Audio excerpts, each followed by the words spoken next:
según el hombre más rico de Babilonia. Y las vamos a leer a continuación. Las 5 leyes del oro. El oro acude fácilmente y en cantidades siempre más importantes al que reserva no menos de 1/10 parte de sus ganancias para crear un bien en prevención de su futuro y el de su familia. Número 2. El oro trabaja con diligencia y en forma rentable para el poseedor que es sabio y que encuentra en sus proveedores multiplicadores, incluso en regalías en el campo. Número 3. El oro permanece bajo la protección del proveedor prudente, lo que intente según el consejo de los sabios. El oro escapa de quien invierte sin fin alguno de empezar lo que son el bien de los familiares o que son aprobados por aquellos que conocen la forma más provechosa de utilizarlo. 4ª ley del oro. El oro huye de aquel que lo invierte en ganancias imposibles, que sigue el seductor consejo de los defraudadores y estafadores o que se basa en su propia inexperiencia en sus intenciones románticas de inversión.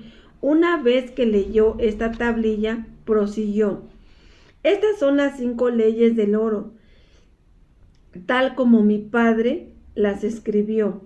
Afirmó que son mucho más valiosos que el saco de oro mismo que le dio, como demuestra a continuación en mi historia.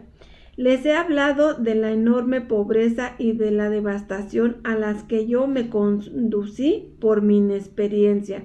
De nuevo miró a su padre. Sin embargo, no hay mal que dure 100 años. El fin de mis desventuras llegó cuando encontré un empleo, el cual era yo el capataz de algunos esclavos que trabajaban en la construcción de una nueva muralla que rodearía la ciudad. Como conocí la primera ley del oro, supe aprovechar esta oportunidad. Reservé una pieza de cobre de las primeras ganancias, sumando otras siempre que era posible hasta conseguir una moneda de plata. Este ahorro era muy lento, pues yo tenía que satisfacer mis necesidades. Admito que gastaba con reparo, pero estaba decidido a ganar tanto oro como el que me había dado usted, mi padre. Y ante que él hubiera transcurrido los 10 años, un día el jefe de los esclavos, del cual me había hecho muy amigo, me dijo: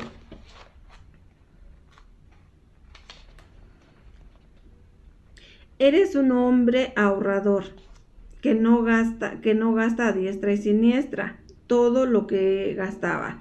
Tienes oro guardado que no produce ninguna ganancia. Sí, le contesté, mi mayor deseo es conseguir y en acumular oro, pero recuperaré todo el oro que me dio mi papá y que yo lo perdí. Esta es una ambición muy noble. ¿Sabías que el oro que has ahorrado puede trabajar para ti y hacer que ganes todo el oro más posible en toda tu vida? Ah, sí, mi experiencia me ha sido muy dura, porque malgasté todo el oro que mi papá me dejó. Y tengo miedo de que me suceda lo mismo con el mío. Ok. Si confías en mí, te daré un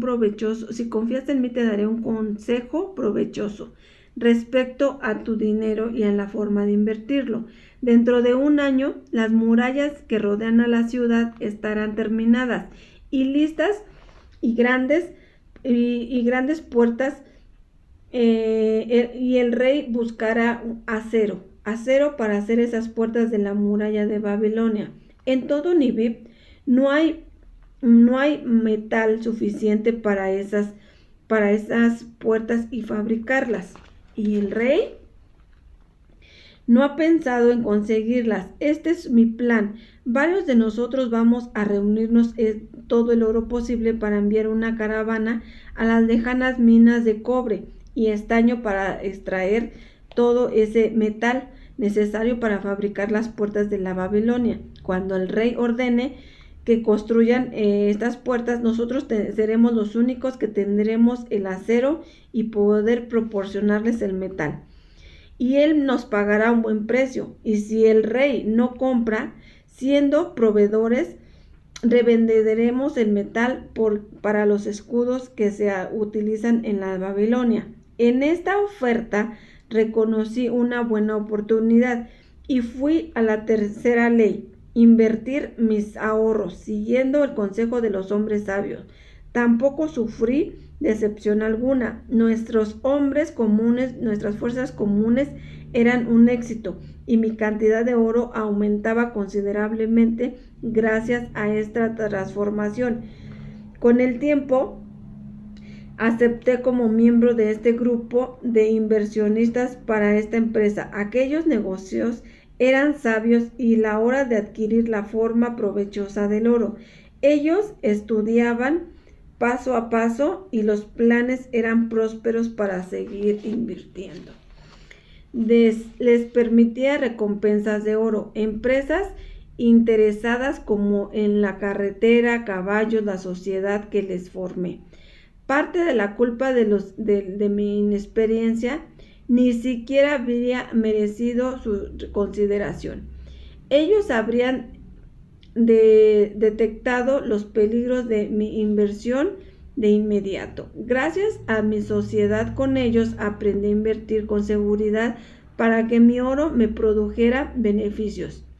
Y con el paso de los años mi tesoro sumaba cada vez más deprisa. No solo recuperé lo que perdí, Padre mío, sino que traigo conmigo mucho más oro. A lo largo de mis desgracias, mis intentos de éxitos, he puesto a prueba la sabiduría de las 5 leyes de oro. Es repentinas ocasiones, Padre. Y esto hizo que he revelado justo en cada ocasión. Para aquel que no conoce las 5 leyes del oro, esto no acude a él y se esfuma con rapidez. Pero aquel que conoce las 5 leyes y que las sigue, el oro acude a su encuentro y él trabaja como su fiel esclavo, el oro. Namaste dejó de hablar y les hizo una señal a los esclavos que estaban en el fondo del salón. El esclavo trajo uno de estos 3 pesados sacos de cuero. Namaste tomó uno de los sacos y lo colocó en el suelo frente a su padre, dirigiéndose a él una vez más. Me diste un saco de oro de Babilonia. Para reemplazártelo, te vuelvo un saco de oro de Nibir del mismo peso. Todo en el mundo estará de acuerdo que es un intercambio justo. También me diste una tablilla de arcilla, como sabiduría grabada en ella. A cambio, te doy 2 sacos más de oro.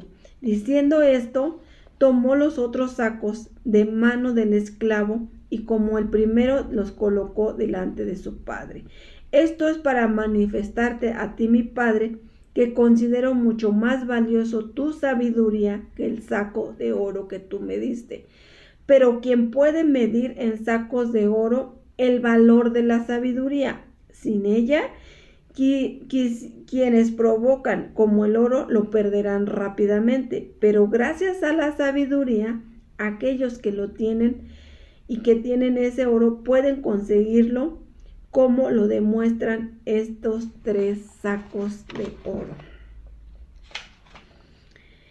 Era una gran satisfacción para mí, Padre, estar frente a ti y decirte que con sabiduría he podido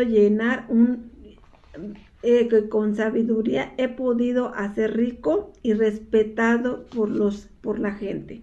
El padre colocó la mano sobre su cabeza, Namaste, con gran afecto. Aprendiste bien la lección y en verdad soy muy afortunado de tener un hijo, el cual confíe mis riquezas. Terminando el reclamo, permaneció el caballo observando a sus oyentes con aires. Luego esquimió. Como opinan de la historia